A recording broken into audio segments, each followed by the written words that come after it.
in. Okay. Hi guys. It's your girl Mitota. M for Mitota. It's a girl me. Mitota. Mitota. I don't know. So getting used to camera, so it's kind of weird. But is this an intro? This is an intro. Okay. Today I want to talk about the 7 HEMETIC principles from a book called the Kybalion. And I'm not a guru or anything, but I'm just fascinated by it, so I feel like getting into it. I think I need light, so I think I will redo this intro, or let me just put my lights intro out. The lights are on. Hey, this wig, don't embarrass you, girl. Okay, which one is better? Is this one good? This one? This one kind of look this one is cute. Seriously, I wanted to do my makeup, but I'm just too lazy right now. So the next video there'll be a makeup. Bitch, I'm a good makeup artist, but I'm depressed and lazy, so let's just not see that. I'm still looking for the ring light I want to. Okay, I think this one is cool. So I've done this intro before, but I'm doing it again because I don't know how to video myself. That today I want to talk about the 7 HEMETIC principles from a book that I read called the Kybalion, something. And I said I don't think it's I'm asking I said that if you have watched it. Okay. I'm not a guru or anything. I'm not a high priestess or leader or a philosopher. I don't take it too seriously, but it's just something I'm fascinated by and I want to talk about. Okay, so I'll be looking down a lot and trying to, because I wrote some things down in my book, so I'll be trying to like get them to you. So if you see me looking down, you know I'm trying to cram some things and say it back to you. Okay, so the kybalion, these fundamental esoteric teachings that have influenced philosophy over the ages, and these 7 principles, they are not really related to any, please let me not forget to be looking at the camera, they're not related to any religion or tribe or race. They're just principles it came from like Egypt. So back in the days, people used to travel to what is now referred to as ancient Egypt to meet people that they called philosophers. Back in the days. So back in the days, people used to travel to what is now referred to as ancient Egypt to visit people that were called adepts and philosophers and masters, or hierophants. But I think for the sake of this video, let's just call them hierophants. And contrary to what you might think, they didn't go there for like miracles, which most superstitious people, when they hear this kind of thing, they start thinking of, hey, they're going there for miracles, blah blah blah, magic, this one, that one, witchcraft. No, they were going there to actually kind of study from those masters, because these people had like experiences. These people were well-read people. They were like educated, and I think that was like the most original form of education before this jaga education started coming. Anyway, in Egypt back then, ancient Egypt, there were lodges and temples where these masters stayed, and these masters, their doors were always open to anybody who is willing to come and be their students. You know what I'm saying? And kind of, you know how humans are always obsessed with people. They even made a guy like God. What's that guy's name? Sir? They made him a god. Hermes. He was a philosopher, an HEMETIC philosopher. Something. See, I'm not trying to be the correctest person, okay?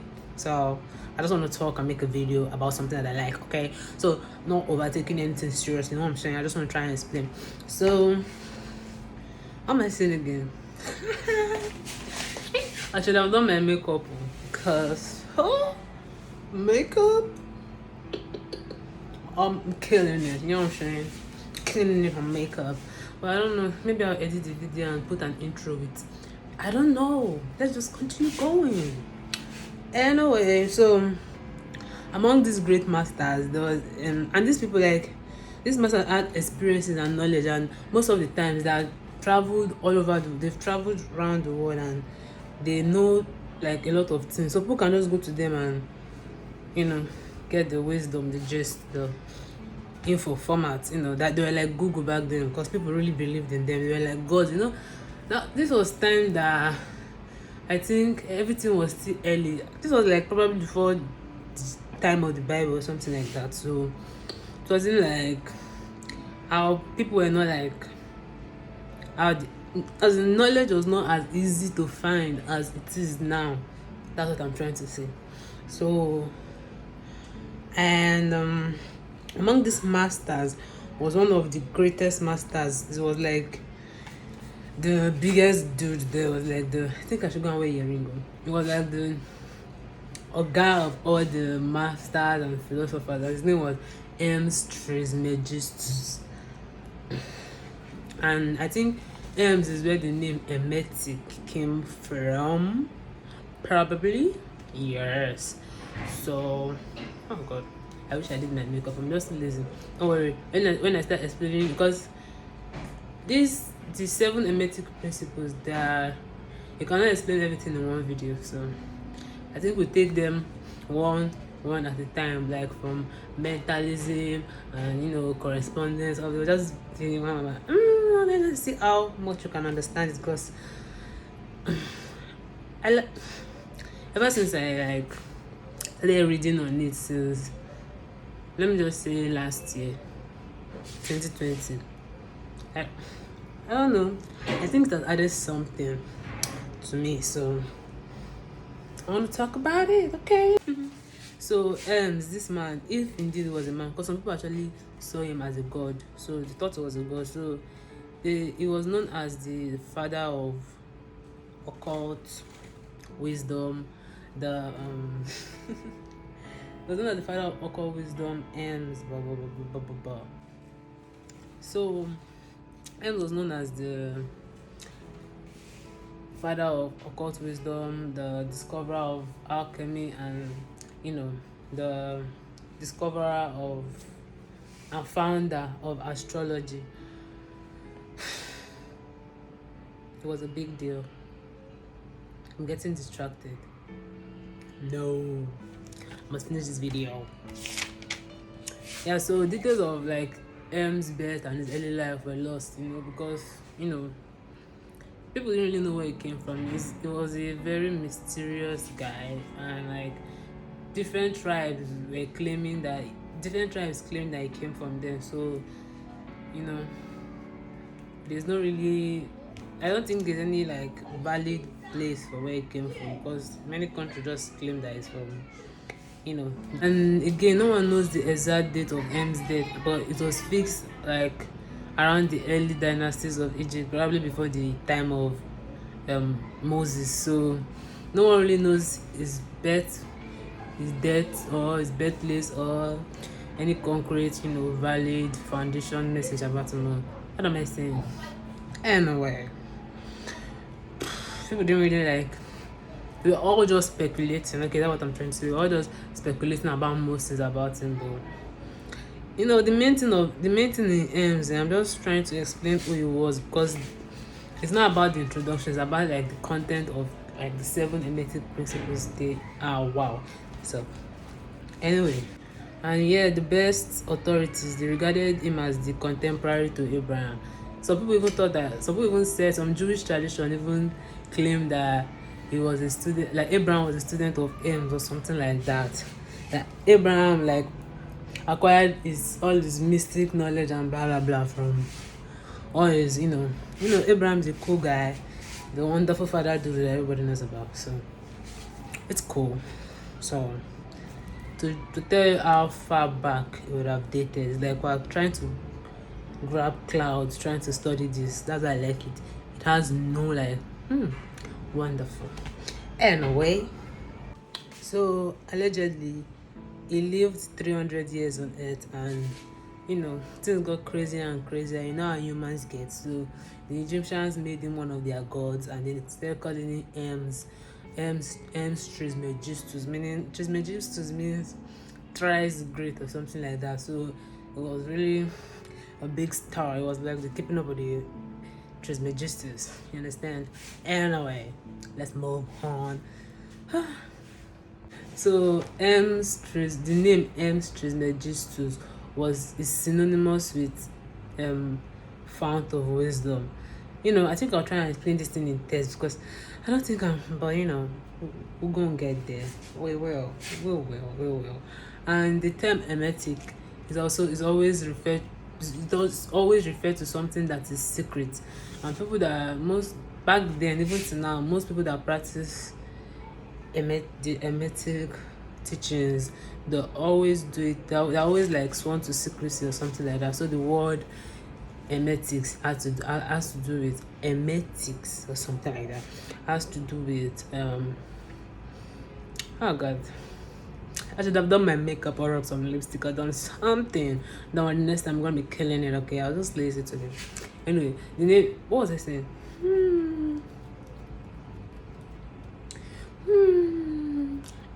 Skipping up with the HEMETICS. Anyway, the name HEMETIC is, when you see it, just think occult, secret, which people always associate it with a bad thing, but it's necessarily not a bad thing. It's just what people have turned it to. Those are not really like bad things, blah blah blah. Anyway, as I was saying,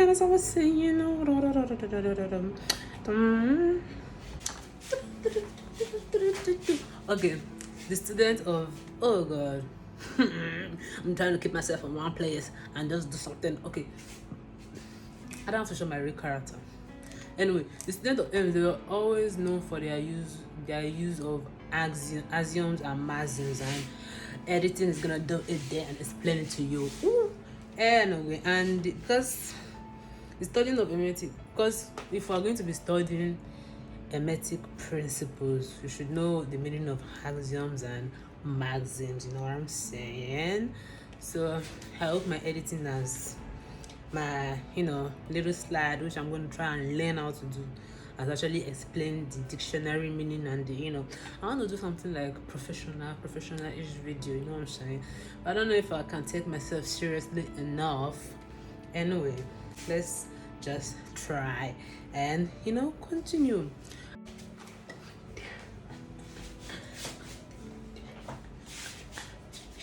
I'm gonna import. I don't know. Try and put a sound, make it sound like I'm dancing. Ooh.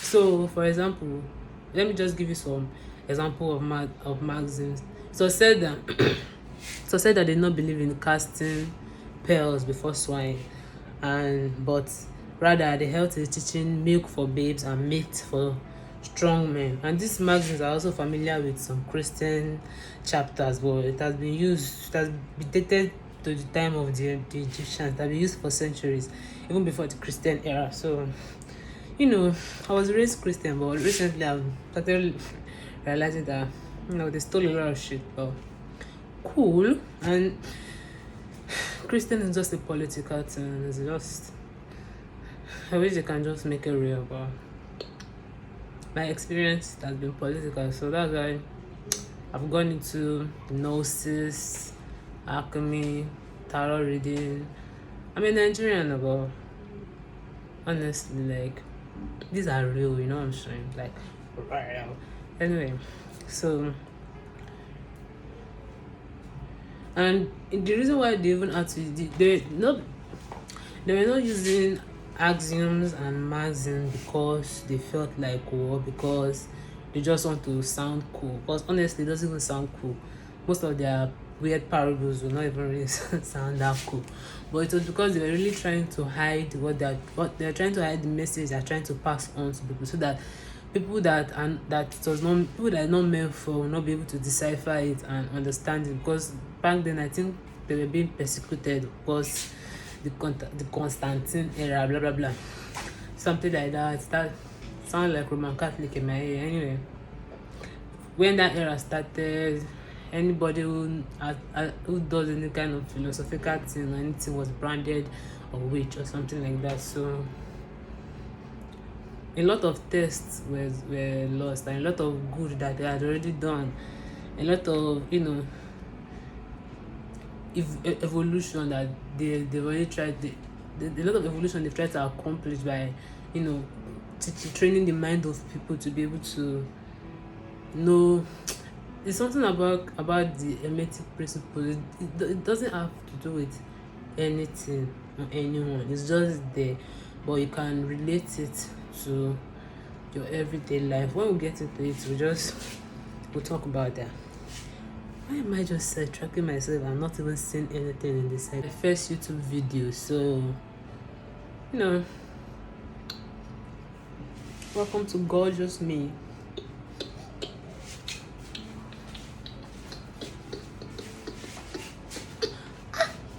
Chill out. Okay.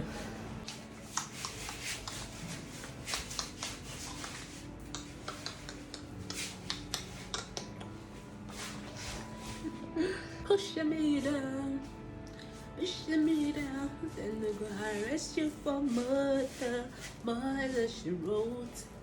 Dun dun dun dun dun dun dun dun dun dun. Scatter my eyes in the dun dun. Shy under my system. SOS. Pushing me down. I love that song. Then they're gonna arrest you for murder, she wrote. Murder, she wrote. Then they're gonna arrest you for murder. I should have dressed better, done a better makeup, tried to make my background better. But honestly, I care a lot. I took care. Care won't finish me. Over caring will worry me. Then they gonna arrest you for murder, she wrote.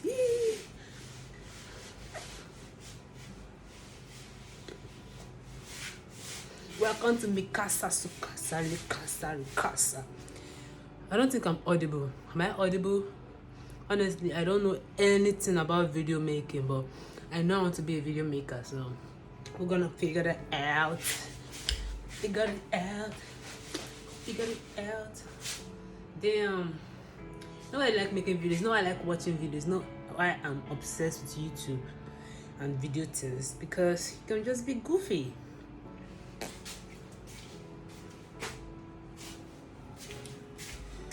Let's get. I don't even know what I am doing really, but can I get all this into my video? I guess I can. Okay, break over. I'm not gonna try to cram so I can focus. I'm going to just focus and try to be like a presenter, a news presenter. So the ancient teachers won against allowing the secret doctrine, the hermetic principle, the doctrine. I don't even know if I'm talking it. Do you guys understand my English? I know you do. Anyway, the ancient teachers won against allowing the secret doctrine to become crystallized into a creed, But obviously, due to human nature, maybe because everybody's always trying to make something into a religion, I guess, or a cult or a following. It's obvious. Humans are obsessed with making something into a religion, or they're obsessed with just giving themselves stress. So, yeah, in ancient India and Persia, the teaching became degenerated and largely lost, owing to the fact that those teachers that were suppressed, those like masters that were suppressed during the Constantine era, those people that were suppressed, not even only during the Constantine era, just as humanity started growing at large. People will always try to rebuff, or like they always try to like act out against people that majority, like if your government and majority of people are telling you that these people are bad, don't follow them, don't listen to them. Of course, everybody would just start stigmatizing them, something like that. So that what happened back then. So the masters, they actually became suppressed. But these masters, they became, when they went to India and Persia, according to what I read, they started becoming priests. Even their teacher, their students started becoming priests and started mixing theology and philosophy together, and it's resulted in being, and the real doctrine and the substance of the teachings became lost amidst the mass of religious superstitions and beliefs and creeds and gods. And the same thing happened in ancient Greece and Rome. And sentiment, I guess, they're always feeling like righteous and righteous. Yeah, everybody wants to go to an heaven or a hell. They want to, like, everybody wants to condemn somebody to one hell or another. Bitch, I know about that. And I know about that. I'm queer in Nigeria. It's not possible, but I know about it. Anyway, let's just keep moving. So, and during the time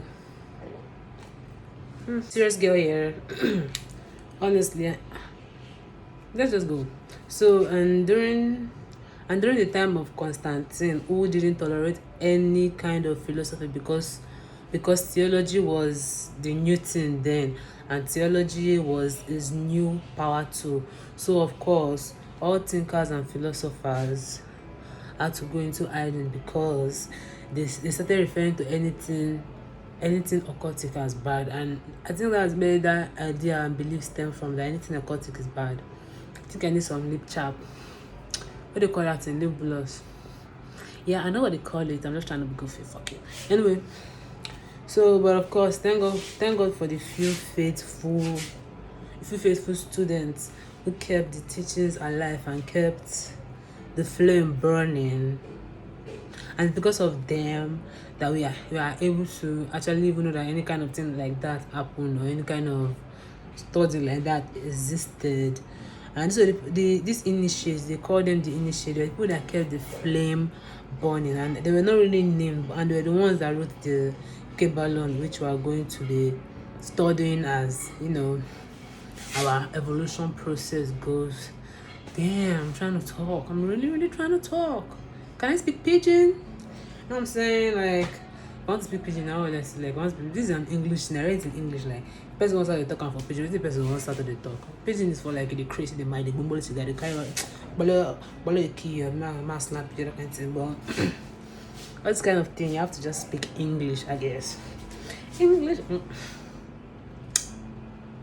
Chill out. I should have done my makeup, but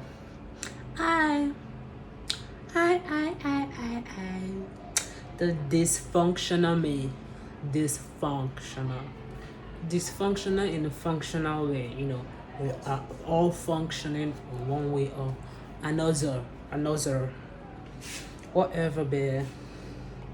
Anyway, for the longest time, the teachings couldn't be found in books and was passed along from masters to students, from initiates to hierophants. Okay, the students were the ones referred to as hierophants, and initiates are like the masters, people that already mastered the teaching. I will clarify you on this, you know what I'm saying? But let's just keep going. Not knowing what we're doing, but let's keep going. From lip to ear, so like the teachings were not written down in any books, because any book that was found in, anybody that was found this kind of books might get into trouble, might burn the book down. The government then, they're really trying to eradicate any form of philosophy. You know what I'm saying? So it had to be passed down from lip to ear. And when it was written down, the meaning was heavily veiled in deep axioms and maxims. I've already talked about that, so I'm proud of that. And it was veiled in maxims and axioms. It was also viewed in alchemy and in astrology, so that only those with the key could read it right. And the key here is that I think the best key for to be able to understand any kind of thing is to just come from a sincere place, from a genuine heart, and with intelligent interest. Not like you're trying to do it to gain it to hurt anybody, just for the fun of learning it. So I think the best way to be able to understand these things is by not stressing it, by just, reading it and letting it process, letting it process, you know what I'm saying? Anyway, and this was not because they liked or enjoyed being secretive. And this was happening, of course, I already explained it. It was not because they like being secretive or anything like that. This my note serves all over the place. Next time I was trying to make a note that's not all over the place. Everything is all over the place. Don't write down something from your head. Write it down from something else. One day I'll understand shit. Anyway, and this was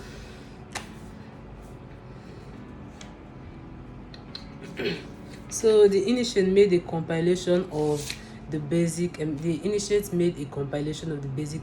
principles and passed it on from teacher to student, and the little compilation piece was known as the kybalion. It was known as the kybalion.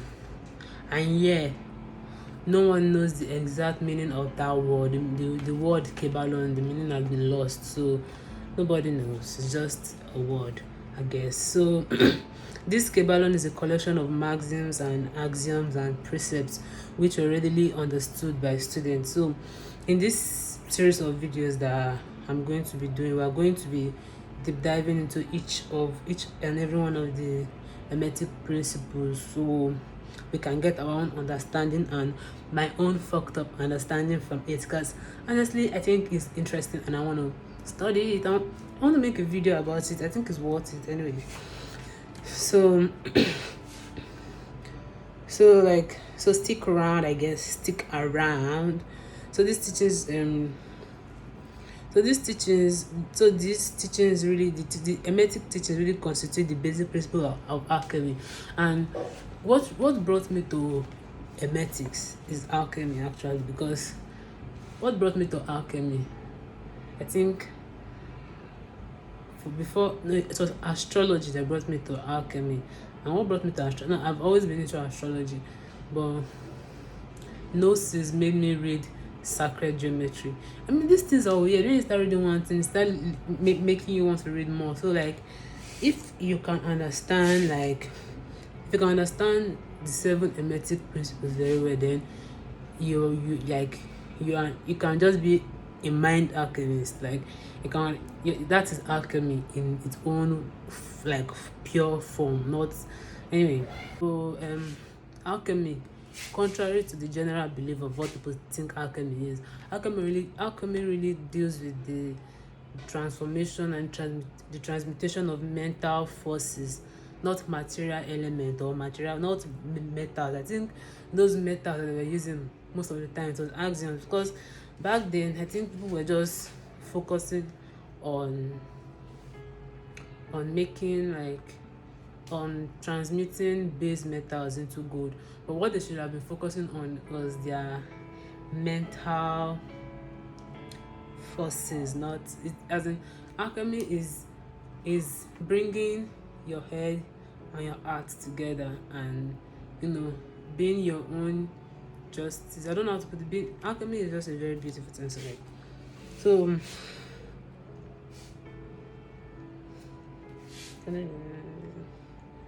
when most people hear alchemy, the picture that comes to the mind are crazy people trying to turn base metals into gold. Of course, I've already said that. And people totally obsessed with philosopher's stone. When you start reading anything on alchemy, you start hearing about the philosopher's stone, something that you can just. I think the philosopher's stone is like an ingredient that you can just put into the base metal once and to just get you your gold. And people were obsessed with gold. But I think that was not really what the teaching they were trying to pass on. But that's what people got out of it back then. So it was really crazy. So rather, real alchemy is the transmutation of one kind of mental vibration into another, not metals, not base metals into gold, mental. So like that's where it gets crazy. So the legend of the philosopher's stone was an allegory, meaning a story, a play, a picture. It is the legend of the philosopher's stone was an allegory. An allegory means a story and a play or picture in which characters or events is a symbol represented is a symbol representing an idea or quality. So when others thought they were talking about metals, they were really talking about the mental operations of the soul. Let me come again. The legend of the philosopher's stone was an allegory. It was not like it was just a story, it was a play in which each character or event as in it was. So when others thought, what is just generally trying to say is that philosopher's stone doesn't really exist in the physical form that people think it does. That's God, I would have just focus on what I'm even focusing on what I'm just have the love of God anyway. So when others thought that they were already talking about metals, they were talking about the mental operations of the soul. I'm still trying to talk about alchemy. You see how much I love alchemy. So those that are ready for the instruction of the kybalion of the passage, it will attract their attention. So if this video has stayed in the video attracted your attention and you are here and you are watching, thanks for watching, thanks for being here, thanks for tolerating me, and please turn on your notifications so that you'll be notified when I post, because I'm going to be taking each and every one of the HEMETIC principles one by one. I'm going to be trying to explain it as best as I can. So thank you a lot, and this is a very wonderful journey that I've always wanted to start, but I've never really known like where to come from or where to start from. And I'm somebody who wants to talk about things, and I'm somebody who has read a lot and wants to just talk about them and movies. So there are 7 principles, so there will be 7 videos for each one, and then there will be a summary video about what I think about the 7 HEMETIC principles generally. And I think next time I'll try to get a more comfortable setting, and I'm going to figure out how to like edit this thing. So like the 7 HEMETIC principles, let's just stop talking. The 7 HEMETIC principles are the principle of mentalism, the principle of correspondence, the principle of vibration, the principle of polarity, the principle of rhythm, and the principle of cause and effect, and the principle of gender. Let me come again. The principle of mentalism, the principle of correspondence, the principle of vibration, the principle of polarity, and the principle of rhythm, the principle of cause and effect, and the principle of gender. Let me come again. The principle of mentalism, the principle of correspondence, the principle of vibration, the principle of polarity, the principle of rhythm, the principle of cause and effect, and the principle of gender. Should I still come again? Yeah, I want to come again. The principle of mentalism, the principle of correspondence, the principle of vibration, the principle of polarity, the principle of rhythm, the principle of cause and effect, and the principle of gender. One last time? Huh? No? Okay. No. Alright. Thank you. I'm going to try and watch all these videos and edit them right. And next time there's going to be a big makeup girl with, maybe all sexy, smashy, taking care of everything. So then I'm going to input the music, Today I didn't just prepare, but it just got me. I was like, Joy, you've already prepared this writing. You've been talking about this video when it makes sense. Just make it, and you don't have the energy for your makeup. You don't have any lashes. Don't worry. Just do it like that. No one cares if you do your makeup or not. Nobody cares. That's what I told myself. So, yeah.